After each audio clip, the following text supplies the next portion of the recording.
Boa noite, meus queridos irmãos. Estamos mais uma vez reunidos virtualmente para fazer o nosso momento devocional. Momento em que a gente para no meio da semana para fazer uma oração, para louvar o Senhor e para fazer uma breve reflexão da sua palavra.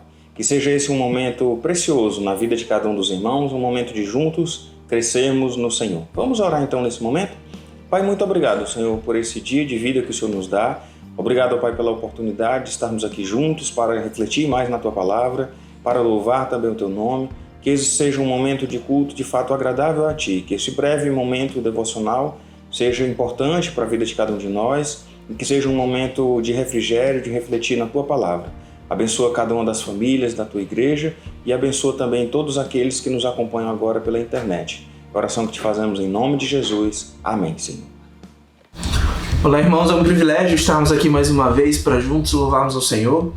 Essa semana eu estava refletindo sobre a história de Paulo e Silas na prisão, quando as suas mãos estavam presas, seus pés presos, seu corpo preso dentro de uma cela, mas eles não abriram mão da única coisa que eles podiam fazer, que era usar os seus lábios, a sua boca para louvar ao Senhor.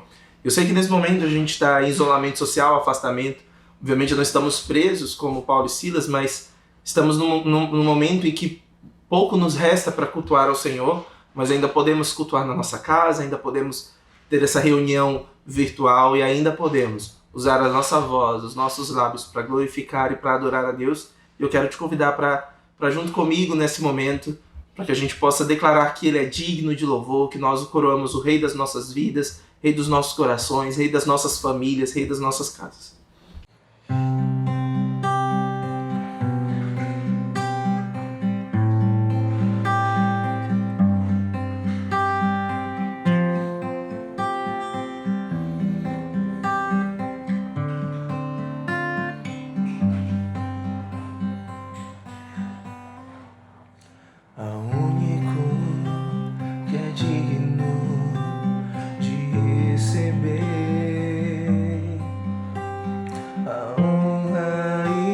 Glória, a força e o poder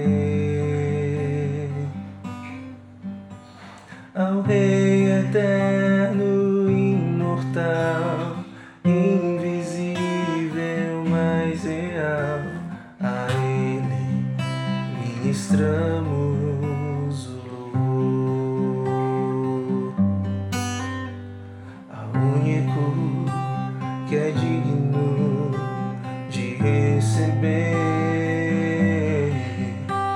a honra e a glória, a força e o poder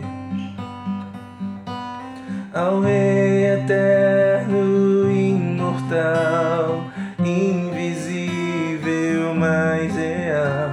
A Ele ministramos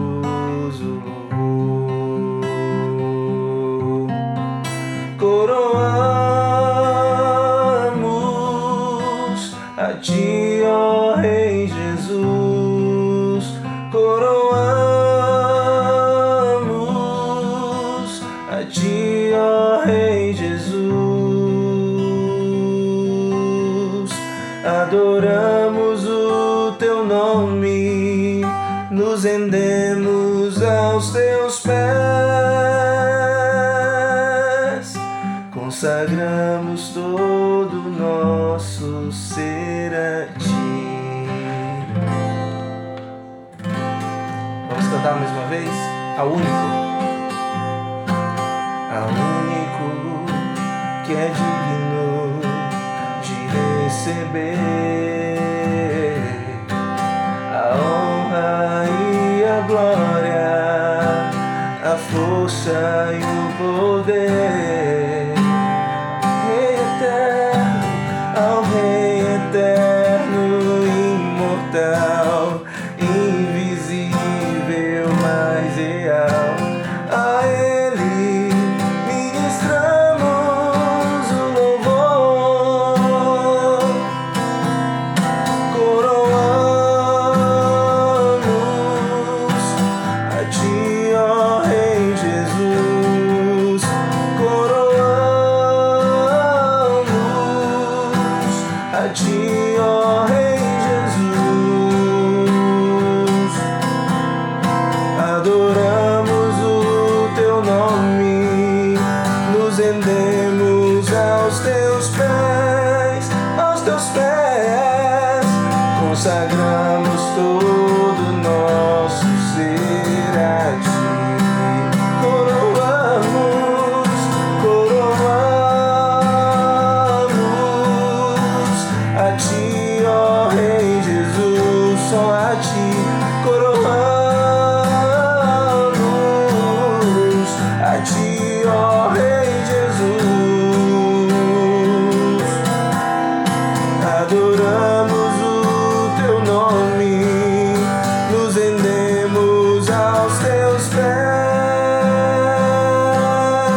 abençoe.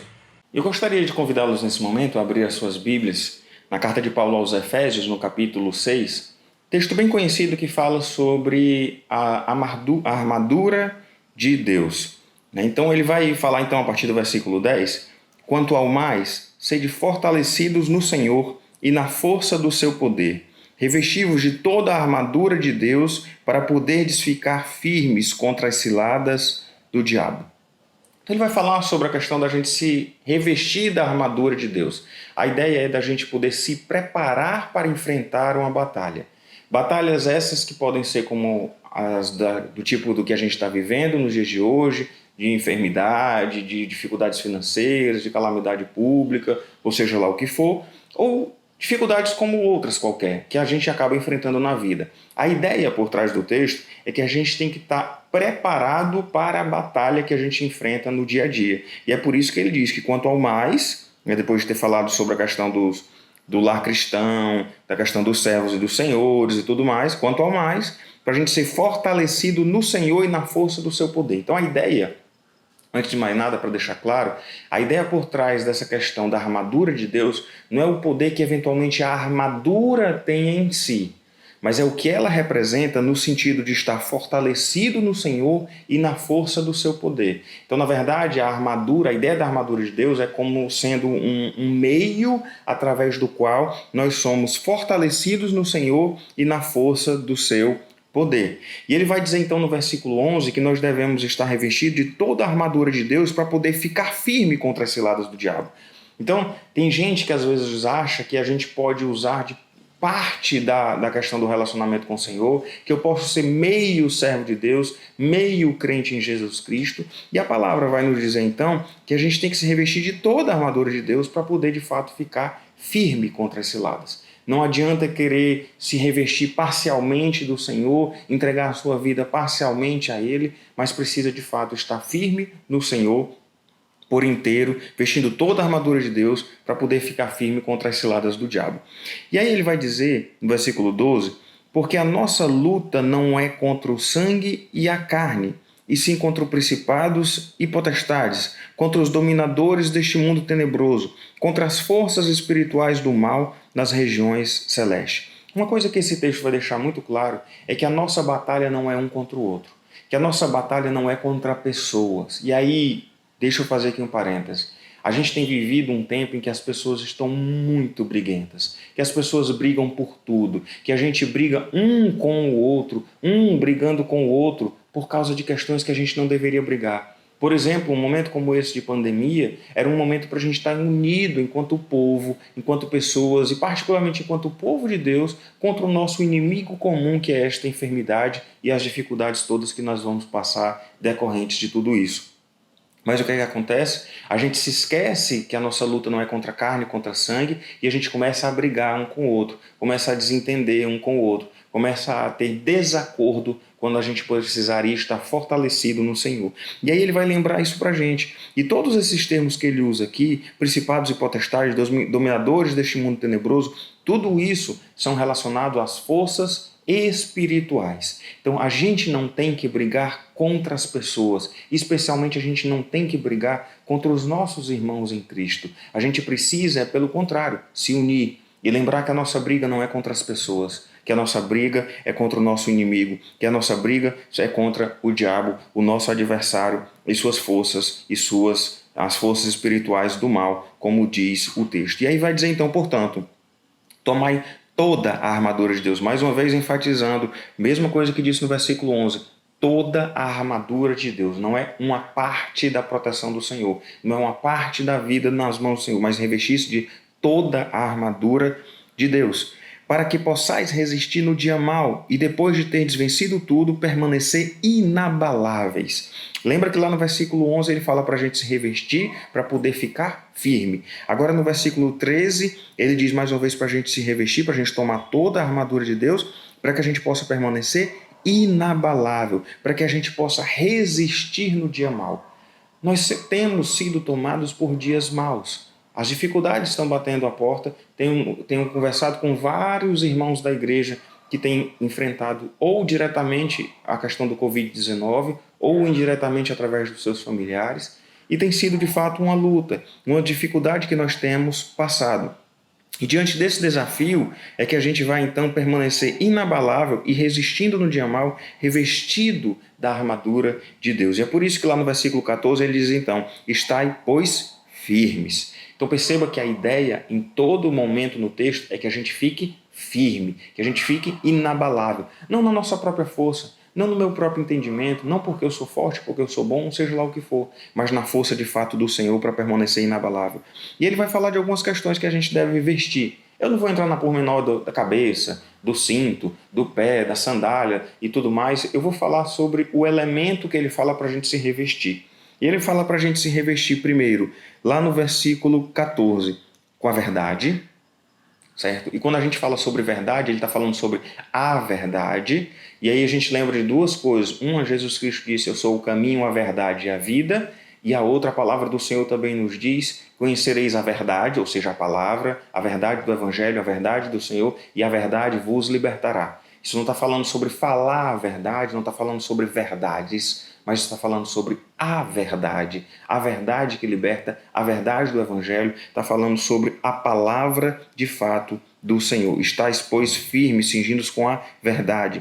E ele fala sobre a couraça da justiça. A gente precisa lembrar que nós somos justificados, pois, mediante a fé. Nós somos justificados, é a justiça não nossa. Não é que eu sou justo, que eu sou bom, mas é aquela justiça que vem de Deus, a justiça em Cristo Jesus, em que nós temos os nossos pecados perdoados, a convicção de que nós temos acesso ao Pai pela justiça feita em Cristo, ela nos dá força sim para enfrentar as dificuldades, como o conhecimento cada vez mais da palavra do Senhor também nos dá essa convicção. E aí ele vai falar para calçar os pés da preparação do Evangelho da paz. É o conhecimento da verdade do Evangelho, da palavra do Evangelho, o conceito de graça, a verdade que liberta, o conhecimento de que Cristo morreu pelos nossos pecados, nos traz uma paz, a paz que excede todo o entendimento, para a gente superar o dia mal, para a gente vencer qualquer dificuldade que seja. Porque enquanto a gente mantiver os nossos olhos nos problemas, a gente vai fraquejar.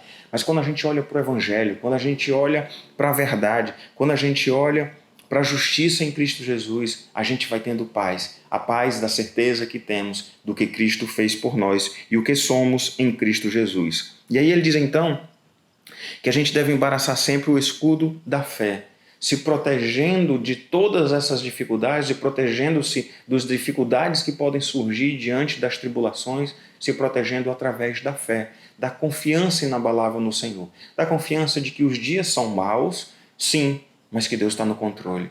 Da confiança de que o que temos aqui nesta vida está difícil, sim, mas que a nossa vida está nas mãos do Senhor. Que temos a certeza para onde vamos, temos a certeza de que nós somos, temos a certeza que somos filhos de Deus, que Ele nos ama e tem cuidado de nós. E aí esse escudo da fé com o qual a gente pode apagar os dardos inflamados do maligno. Tomai também o capacete da salvação. A convicção da salvação é uma proteção maravilhosa. A certeza do que nós encontraremos lá na glória. A certeza do que nos aguarda depois desta vida terrena passageira. Esta convicção da salvação que temos em Cristo Jesus nos dá força também para enfrentar as ciladas do diabo, vencer as dificuldades que nos surgem. E aí, por fim, ele vai dizer então, para a gente tomar o capacete da salvação e a espada do Espírito, que é a palavra de Deus. Então ele começa falando sobre a verdade, apontando para a palavra, e termina sobre a palavra também, falando sobre a palavra de Deus. Porque a palavra de Deus, de fato, é quem vai nos aumentar a fé, quem nos vai dar a convicção, quem nos vai dar o senso de justiça no Senhor, a convicção, a compreensão correta do Evangelho. Então tudo isso vem através da palavra, que serve tanto lá aqui no contexto, como cingindo com a verdade, como também colocando no final, tomando a espada do Espírito, que é a palavra de Deus. E fazendo tudo isso como? Versículo 18, com toda oração e súplica, orando o tempo todo no Espírito, e para isso, vigiando com toda perseverança e súplica por todos os santos. Que a gente possa enfrentar o dia mau, revestido do Senhor, cheio de fé, cheio da verdade, cheio da certeza da justiça, do Evangelho, com a paz que excede todo entendimento, com a certeza de salvação, fortalecidos na palavra de Deus, enfrentando todos esses momentos através da oração, da súplica, colocando cada vez mais a nossa vida diante do Senhor. Que nosso bondoso Deus te abençoe. Abençoe você e a sua casa, e que possamos estar firmes, fortalecidos no Senhor, na força do seu poder, inabaláveis mesmo diante do dia mau. Que Deus te abençoe. Boa noite.